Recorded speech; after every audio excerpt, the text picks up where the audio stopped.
Good morning, everyone, and Hazak Baruch. Thank you for joining us on this beautiful Tuesday morning as we are studying together Perashat Vaethanan.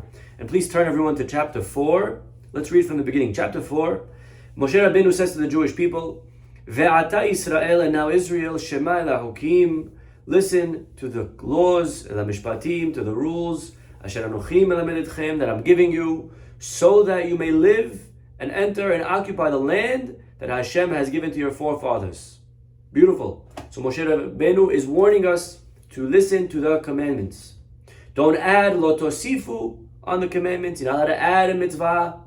So as an example, if a person decides one day, instead of 4 strings on my tzitzit, I want to put 5 strings on my tzitzit.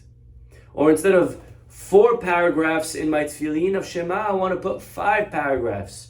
Or instead of this, I want to do 1 more. I want to do more. Can't do more. Don't add. Torah is perfect. By doing more, you're actually taking away. Right? Interestingly, the Ben Ish Chai says we have Tariyag mitzvot. Tariyag, 613.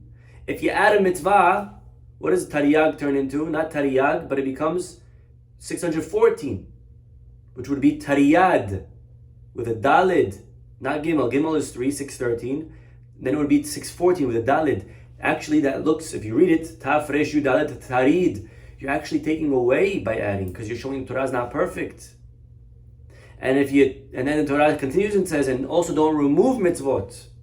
If you take away 1 from 613, it becomes 612, which would be not Tariyag, but Tarib. Tarib means to fight. Everyone will be fighting. Let's take away Shabbat. No, I like Shabbat. Let's take away kosher. No. Kosher is a great one. Let's take away this one. Let's take away that one. So the Ben Ish Chai beautifully finds, even, I think it's the Ben Ish Chai, even in the lettering of the Tariyag, what happens if you add 1 or if you take 1 away. Continues Moshe and says, Enechem haroot, you saw with your eyes all that God did at Baal Peor. And whoever went after Baal Peor, unfortunately was wiped out. But you guys who stuck to Hashem, Hayim kulechem hayom, you are living, you are alive. See, says Moshe, I've imparted to you chukim mishpatim, laws and rules. So it's already the second time that the word laws and rules are written. You understand? Pasuk, first we had it I'm reading the Pasukim for a reason. Pasuk 1 says chukim and mishpatim. And then again, Moshe says, listen to the chukim and mishpatim that God called me. And by the way, what's the difference between a chok and a mishpat? Anyone know? What's the difference? Baruch atah Adonai Eloheinu melech haolam shehakol niyeh baro. A chok is a mitzvah that we don't really understand. A mishpat is a mitzvah that we do understand. Someone please, if you feel free to list it if you want. What's an example of a chok? There's many, but give me one. Anyone, what's an example of a chok? Give it a couple of seconds. Para, beautiful. The red heifer. Kantzipor, shooing away the mother's bird. Interesting one. Kashrut, kosher. Okay? Purity and impurity. What's an example of a mishpat? Mishpat. Don't kill, don't steal. Respect your parents. Right? These are all mishpatim. So Moshe Rabbeinu says, listen to the chukim and to the mishpatim. And here we go, ladies and gentlemen, pasuk number 6, please pay attention. Ushmartem ba'asitem, observe them faithfully. Ki hi chochmatchem ubinatchem le'einei ha'amim. For that will be proof of your wisdom and discernment to the nations. Asher yishme'un et kol ha'chukim ha'ele, because when they hear of all of these laws, ameru, they will say, Rak am hacham benavon hagoy hagadol hazeh. Surely that great nation is a wise and discerning people.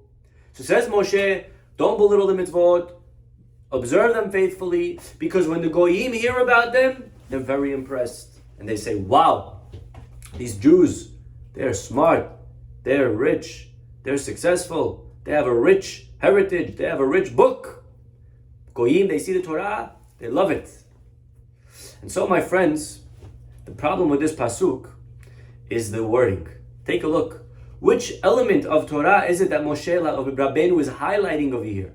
Moshe says, make sure you observe, because the goyim, when they see it, they're very impressed. Which specific mitzvah does Moshe list? The chukim or the mishpatim? Moshe, pasuk number 6, all he says, Asher yishme'un et kol ha-chukim ha'ele. In pasuk 1, he said chukim and mishpatim. Pasuk 5, he said again chukim and mishpatim. All of a sudden, pasuk 6, only chukim. And asks Rav Naiman, says, I don't understand. You want to tell me that it's the chukim that are going to impress the goyim? But we know it's the exact opposite. When the goyim see chukim, they laugh at the Torah. It doesn't make sense to them. I'll give you an example. If you are on a plane next to a non-Jew, you're on a plane, you're flying, and the non-Jew turns, he sees your kippah, he sees you saying Tehillim, however they find out you're Jewish. Are you a Jew? Yes, I am. I heard a lot about you Jews. Tell me about your book. Tell me about your value system. What does your Torah say? If you had to sit on a plane and explain to a goy what a Jew believes in, you're trying to now impress them, which mitzvah would you pick? Honestly, don't give the answer that I'm looking for. Give the answer that you would till today. What would you give? I don't know. I would say to the goy, look, I'll show him the 10 commandments. Don't kill. Don't steal. Don't commit adultery. Don't covet. The goy is, wow, this was written 3,000 years ago. Very impressive. I mean, today we agree to that. That's what I would show the goy. That's, I think, if a goy were to see the Torah, that's what would impress him. What would impress him are the mishpatim. And all of a sudden comes Moshe and says, by the way, when the goyim see the chukim, they're going to say, wow, what a smart people. Really, the chukim is what's going to make them think that?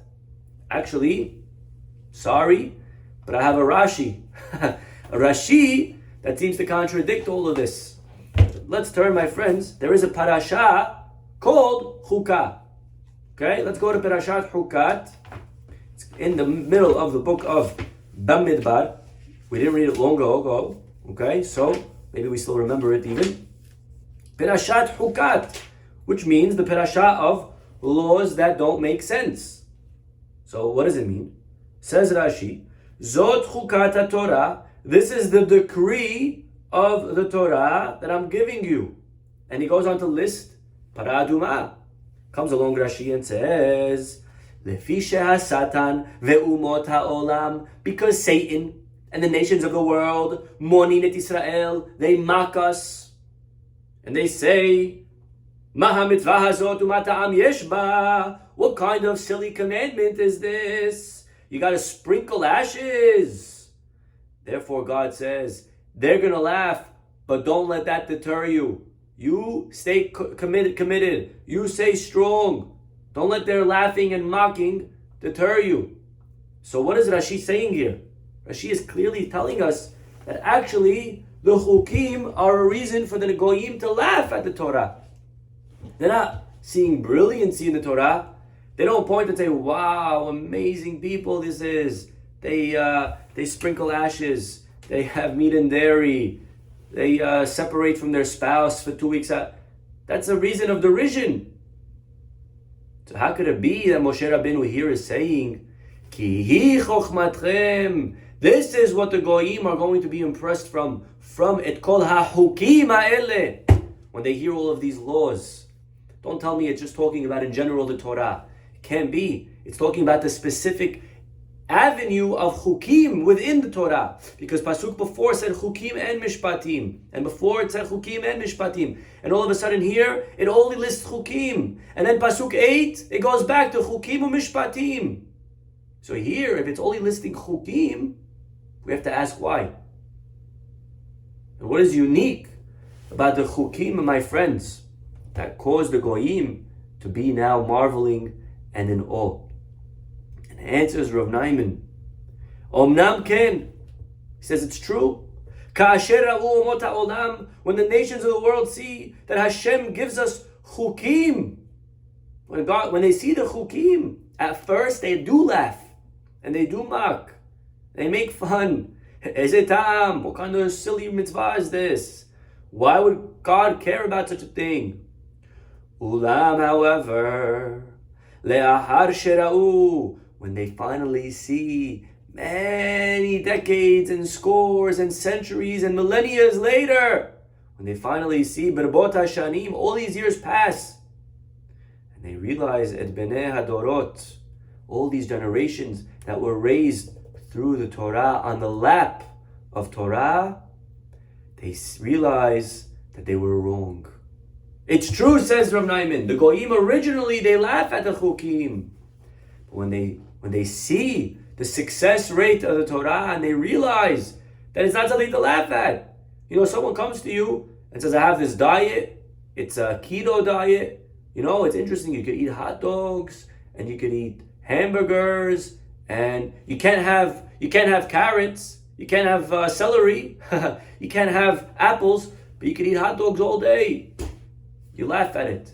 What kind of dumb diet is this? How could it be? You're having hot dogs and hamburgers, and I can't eat lettuce? I'm limited on how much a watermelon? Doesn't make sense. And then you see, you lost 30 pounds in 2 months, 60 days. Wow. It's brilliant, amazing, it works. So in the beginning, you're laughing, and then you see the results. So the Goyim, what happens is, they see something amazing. They see that it's true. It doesn't make sense. Purity and impurity. But then they realize, you know what? The laws of Nidah, when the wife becomes Nidah, and the man has to separate from his wife because she's impure, all of a sudden, the laws of family purity strengthen the marriage, and the Jewish people have the lowest divorce rate from any other nation in the world. And they say, what's going on over here? We thought that by separating from your wife, it's going to make you divorced faster. And then we only realize the opposite is true. Because they keep these laws, they're actually married longer. Doesn't make sense. They see the Jews, they can't eat certain foods. Oh, you're limited on your diet. So now, how are you going to enjoy life? You're always going to be uptight. You're always going to be angry. And all of a sudden, they see how the Jews are the most calm, are the most patient. Wow, they're so giving. They're so loving. They don't eat these certain foods. They don't eat certain animals. Why can't you eat octopus? Why can't you eat this crab? Why can't you eat pig? Why is it pig different than a cow? Same thing, meat. And all of a sudden, they realize that the crime rate in the Jewish community is so much less than any other community in the world. And they realize, wow, something about the food affects the person. You are what you eat, not only physically, not only carbs, calories, weight-wise. You are what you eat nature-wise. Your nature you become better character because of the laws of kosher and not kosher. So on and so forth. All the mitzvot that we have, when the Goyim see, wow, look at these laws, they're affecting the Jews. They're becoming better people. They're not killing, they're not robbing. Their family relationships are amazing. They have with their kids, with their spouse. Lefichach, therefore, when the non-Jews see all of these amazing virtues of the Jewish people, and they say, why do they have such amazing success rates in the Jewish world, in the Jewish community? Maybe it's because of the mishpatim. Maybe it's because of the laws of, don't kill, don't steal. So it can be. Because we also have those. We also have the mishpatim. But our communities aren't faring the same as theirs. So it can be that the mishpatim are the cause of the success of the Jewish people. And you know what they realize? Menayin sha'av ha'amazeh, where did this nation draw all of its virtues, all of its character? In biglal mishpatei Torah, if it's because of the mishpatim, we also have mishpatim. Automatically the goyim are forced to admit. If two people are doing the same exact thing, one of them is losing weight, one of them is not, you have to find the variable. You have to find what's different that's causing this one to lose weight and that one to not. And then you realize this one walks to work and that one takes the train. And you know that is the difference. The goyim look at them and us and they realize we have a lot of the same mitzvot. They also have laws. What is the difference? Which mitzvot are we not the same? It's the chukim. It's the fact that we keep kosher. It's the fact that we keep Shabbat. It's the fact that we keep family purity. It's the chukim that separate us from them. And the goyim realize, wow, the chukim must be the reason that they are losing weight. It's because of the chukim that the Jews have such refined character, that they are so lofty in who they are as a people. Ma'alot Am Yisrael novot meha chukim. It's because of the chukim that the Jews are so amazing. Now we don't get it. Doesn't make sense. Why should kosher make me a better person? But you need to know. You need to know that it's affecting who we are. And if a person goes for lunch and he orders not kosher pizza, that's affecting you. Understand it or not, we are a different person from the chukim. And it's interesting because a lot of times it's the chukim that we belittle. What's the difference? Just fish, it's just cheese, it's just a salad, it's just sushi. What does it matter if I do this on Shabbat? It's the same thing. Does God, I did kiddush, I went to pray. All right, I touched the gadget, I did the elbow. Does it matter? Did I hurt anyone? And you have to know the answer is yes. Breaking Shabbat is affecting you. But what do you mean? Who did I kill? Who did I steal? I'm still a very good person. It's true, you're a very good person, but it's affecting you. You may not see results today, but it's changing who we are. The hukim that we follow, when I decide to keep kosher, when I decide to keep the laws of family purity, when I decide to keep the laws of Shabbat, when I decide to keep any of the chukim, they're actually bettering me as a person. Does it make sense? But you need to know you're becoming a better father. You're becoming a better mother. You're becoming a better parent when you decide to eat kosher. When you decide to go learn Torah. When you decide to light Shabbat candles. That's making you into a better person. How could it be? How could it be? I'm the same guy. What did I do? I ate something. Didn't have a hechsher. Okay, I used a blade on my face. We don't know. Doesn't make sense. That's what a chok is. Chok doesn't make sense. Zot hukat haTorah. This is the law. It doesn't make sense, but it works. Doesn't make sense, but it works. How in the world do I have a hot dog and a hamburger and I lose weight? And all of a sudden, if I'm going to have one peach, one apricot, one watermelon, boom, I'm going to gain. It doesn't make sense. My whole life, I'm learning the other way. Some things just don't make sense. But you need to know when you're learning Torah, that's affecting your marriage. You can be learning about the most random, abstract idea. Your marriage is going to get better. Your relationship with your kids is going to improve. Your relationship with other people, you become a more refined person. You become a better person. Tefillin is helping me become better. How? Doesn't make sense. Doesn't make sense. That's what a chok is. The goyim realize ve'ameru rak am hacham ve'navon hagoy hagadol hazeh. When the goyim see that we're doing the mitzvot, but not the mishpatim, the pasuk is very specific. Asher yishme'u et hachukim ha'eleh. When they see that we're doing the chukim aspects, it's only the chukim that separate us from them. They also have mishpatim. They also have don't kill, don't steal, respect your parents. They also have that. But it's the mitzvot that are different that make us so unique. When they see, wow, what do the Jews have that we don't? They have chukim. Really? Keeping the laws of nidah? Doesn't make any sense. Keeping the laws of kosher doesn't make any sense. Keeping tefillin, mezuzah, modest, Shabbat, doesn't make any sense. How is that? Mezuzah, how are these using a blade? Sha'at nez? Sha'at nez, you want to tell me? Some way, somehow, waiting 6 hours between meat and dairy is affecting who you are as a person.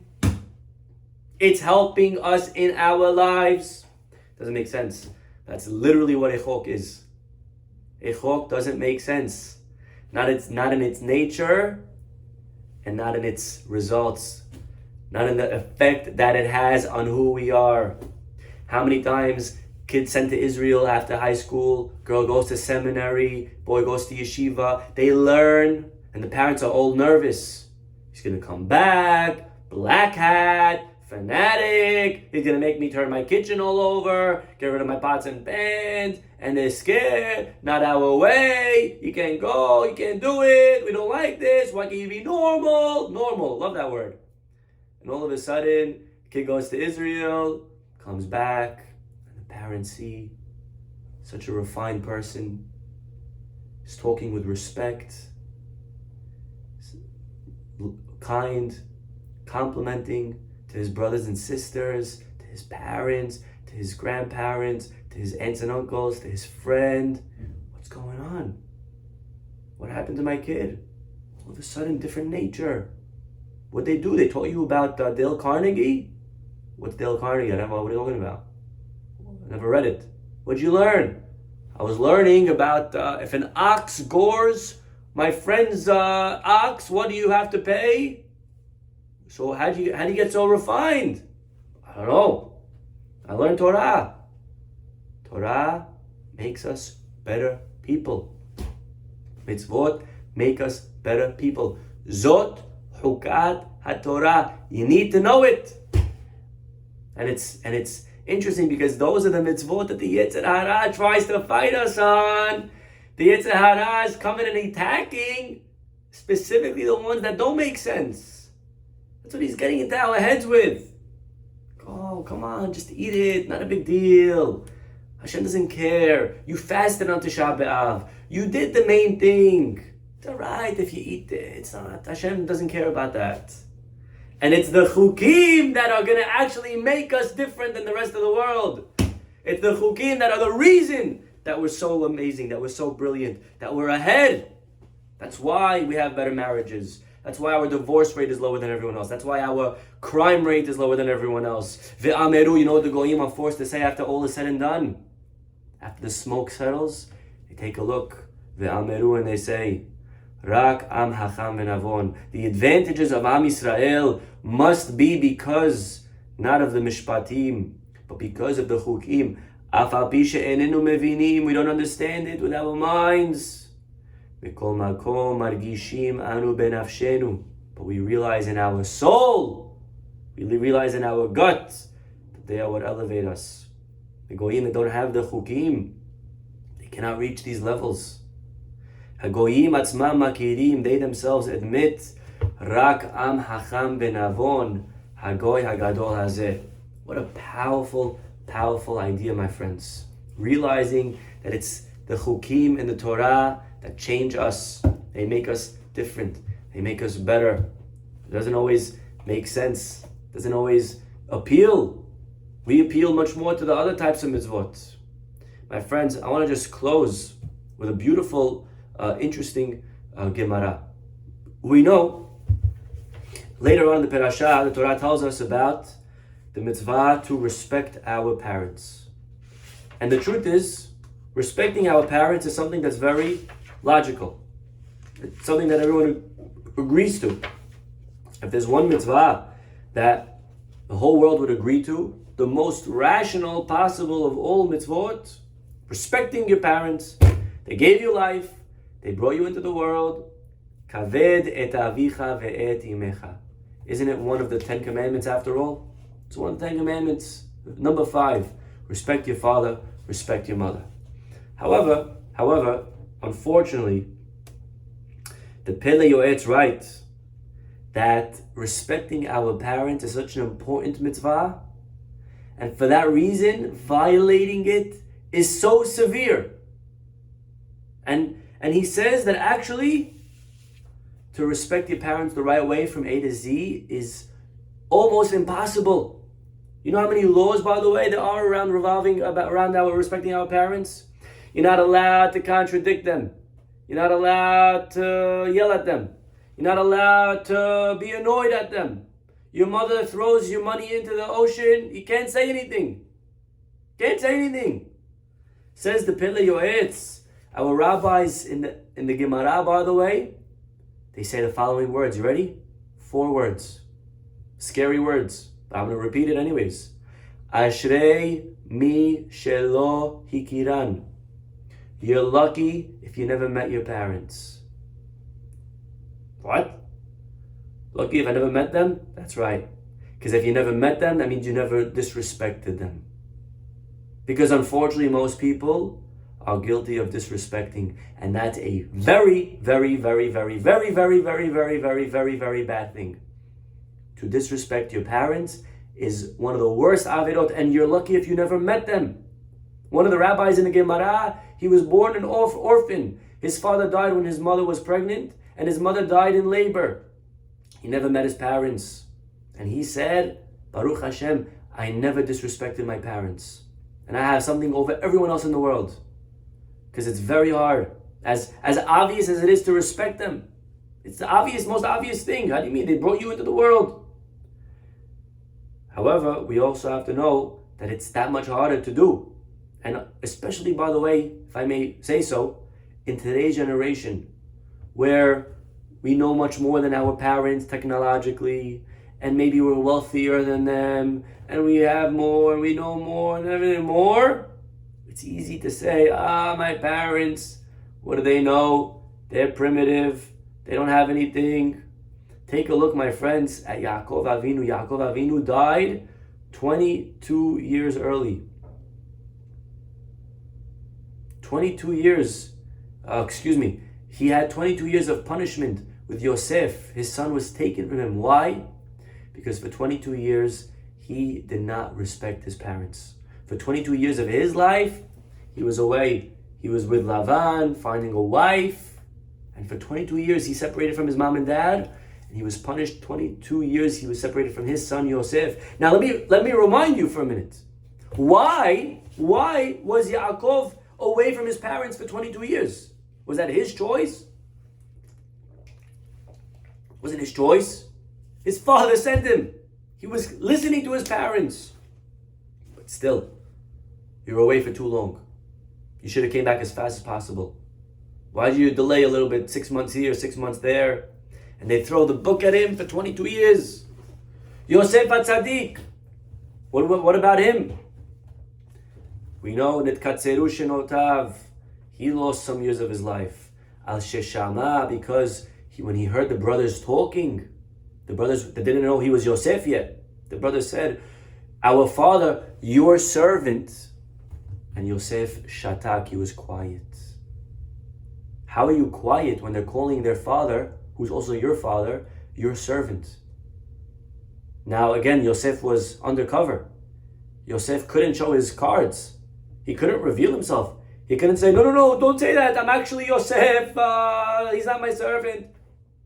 You can ruin the whole story like that. But still, you heard them call your father your servant. How careful we have to be. Gemara is filled with stories. One rabbi, when it would rain, he would put his hands on the floor, his shirt on the floor, so his mother shouldn't step in puddles, so that she should keep her feet dry. We have to be so careful not to belittle our parents. Kaved et avicha v'et imecha. And by the way, you should know, the pasuk says, et avicha. What is it? Et is always adding. You know what et is adding?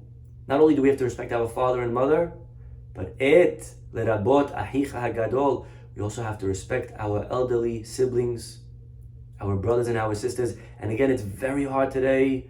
We live in a world with no respect.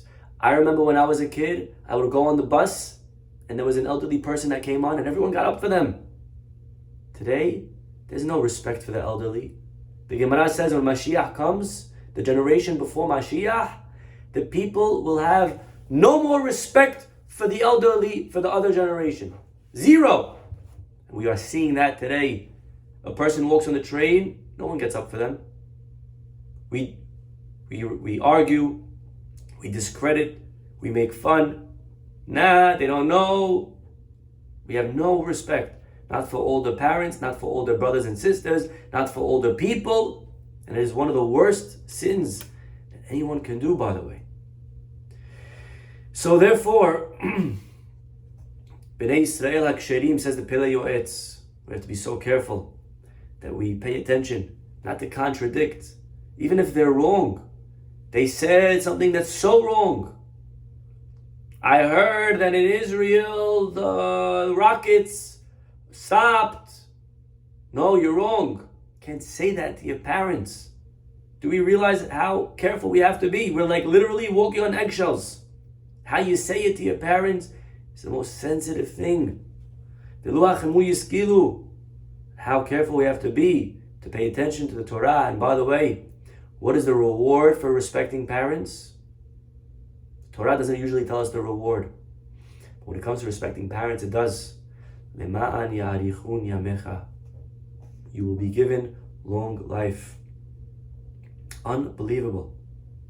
And even if it's true that our parents are less intelligent than us, even if it's true that they don't know, they don't understand, they're old school, but we have a mitzvah, a commandment from the Torah to respect our parents. You know how far it goes? If your father and mother take your purse, they take your money, they break your lamp, they throw it in the ocean. What are you doing? That was $20,000. Are you out of your mind? Can't say that. My friends, look what he says over here. How much money do you spend on silly things in your life? How much money does a person waste on things that are not even mitzvot? They're just nice things. I'll give you an example. Coming up is Yom Kippur soon. You know how much money people are ready to spend for an aliyah? Guy wants to have kal nidre. Guy wants to open the hechal. 20,000, 40,000, 60,000. We're ready to spend so much on things that aren't even mitzvot. What is it to open the ark? It's a mitzvah? It's not a mitzvah. It's nice. It's chibub mitzvah. Shows that you love the mitzvah. It's not an actual mitzvah. What's more important, opening the ark or respecting parents? You tell me. What's more important? If a person's ready to spend 50,000 on opening an ark, shouldn't they be ready to spend 50,000 on their parents? I can't. I gotta go and fly, and it's expensive, and they're not near me, and they're annoying. You're ready to spend so much on a thing that's not even a mitzvah. How much we should be running to go do a mitzvah that the Torah itself writes and promises. You will be given long life. It's a gimme, my friends. It's a no-brainer. It's a no-brainer. It's the most simple and obvious thing in the world. There's an amazing story told of Rabbi Yoshua ben Alam. That they came to him in a dream and they said, we want you to know that in the next life, you're going to be neighbors with this butcher who lives in this city. And this rabbi wakes up from his dream and he can't believe it. His whole life he's spending learning and teaching Torah, and he's going to be neighbors in Olam Haba with a butcher. What am I doing wrong? That I'm going to be on the same level as a butcher. I thought I'm a big Kabbalist, teaching Torah, a butcher. Well, I got to find out about this shochet, about this katzav, this meat seller, meat producer. So he goes with his students from city to city, and he asks about the whereabouts of this man. Where could I find him? And finally they say to him, why do you want to know about that guy? What's he to you, Rabbi? You're such a big rabbi. You want to know about such a lowlife? Don't ignore him. Don't worry about him. Rabbi said, I need to see him immediately. So they go to the butcher. They say, listen, the rabbi wants to see you. The guy thought they were lying. He's like, yeah, okay, fine. What are you wasting my time for? The rabbi wants to see me. I'm a nobody. What do you mean the rabbi wants to see me? Of course he doesn't want to see me. Leave me alone. They go back. He said, Rabbi, he's not coming. The rabbi said, take me to him. They take the rabbi all the way to this butcher. The guy saw the rabbi. He says, Acham, how are you? Come on in. Mechila. What brings you to my slaughterhouse? He said, I'll tell you the truth. I have to speak to you something private. He says, I want to know if you could tell me your schedule, your regimen every single day, what it is that you do. I want to see, how holy you must be. It's like, holy I must be? Or you got the wrong guy. I'm not a holy guy. It's like, no, please tell me. What does your day-to-day look like? Amar lo, he says, well, I'm a simple butcher, but I have a father and mother that are old, elderly, and they can't really get up. They can't do much. And every day I go and I get them dressed and I feed them and I bathe them. And And then I come here and I do what I need to do for my business. And the rabbi got up and he kissed this butcher on the head. Ve'amar lo beni, my son, ashrecha ve'ashrei goralecha. Lucky is you and praiseworthy is your portion. How amazing it must be, and how lucky I am to be your neighbor in Olam Haba. If this is what you're doing, if this is the respect that you're showing to your parents, I'm lucky to be next to you. I'm the lucky one. So my friends, respecting our parents is such a big mitzvah, such an important mitzvah. And the Gemara tells us, come and look, from a goy we could learn how far it needs to go to respect our parents. Gemara tells us, there was once a fellow, a non-Jew, Dama ben Netina. And the rabbis came to him. They heard that he had one of the stones that we could use for the breastplate of the Kohen Gadol. So they came to him and said, we want to buy this stone from you. You know, on 47? Where's the diamonds, right? We want to buy a stone.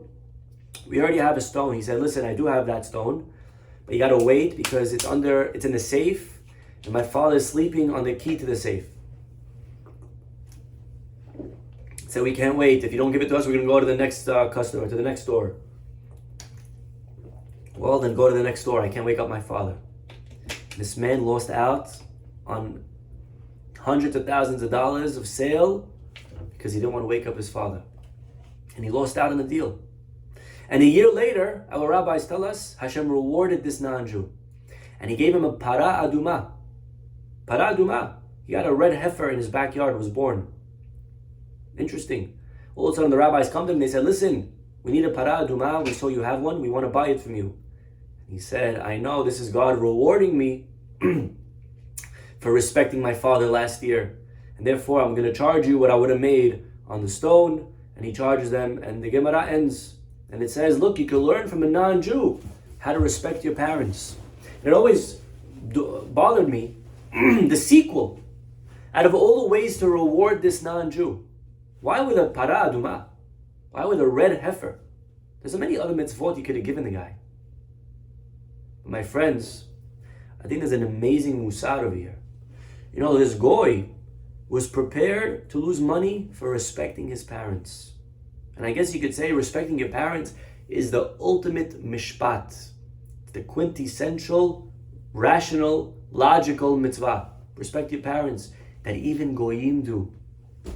And the truth is, says the Kotzker Rebbe, there was a lot of noise in the heavens maybe. Look at even this non-Jew. He respects his parents much better than Jews respect their parents. What's going on?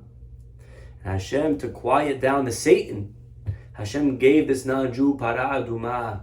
And all of a sudden the Jews came with the checkbooks open. And they said, how much do you want? We want to do a chok. The quintessential chok, para aduma. This goy is ready to lose money for a mishpat. But the Jewish people are ready to lose money even for a chok. Ki hi chochmatchem ubinatchem le'enei ha'amim. That is the difference between Jews and non-Jews. Mishpatim we both have. What separates the men from the boys, my friends, is the chukim. And so we dare not belittle the chukim in our lives. I want you to think of one mitzvah that maybe you don't do because to your brain doesn't make so much sense. It's a big deal. In Arabic we say mafiyashi. You know what's mafiyashi? There's nothing in it. Just fish, just sushi, just pizza, just a salad. It's just my phone on Shabbat. It's just. Find one chok that maybe we're not so strong in. And let us strengthen ourselves.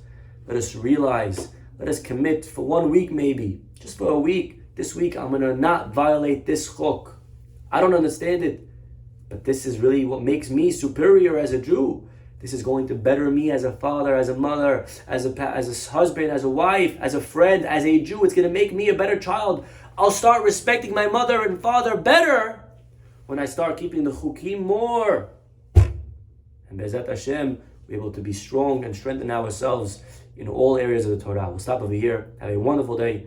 God willing, we'll see you all tomorrow. Bye-bye.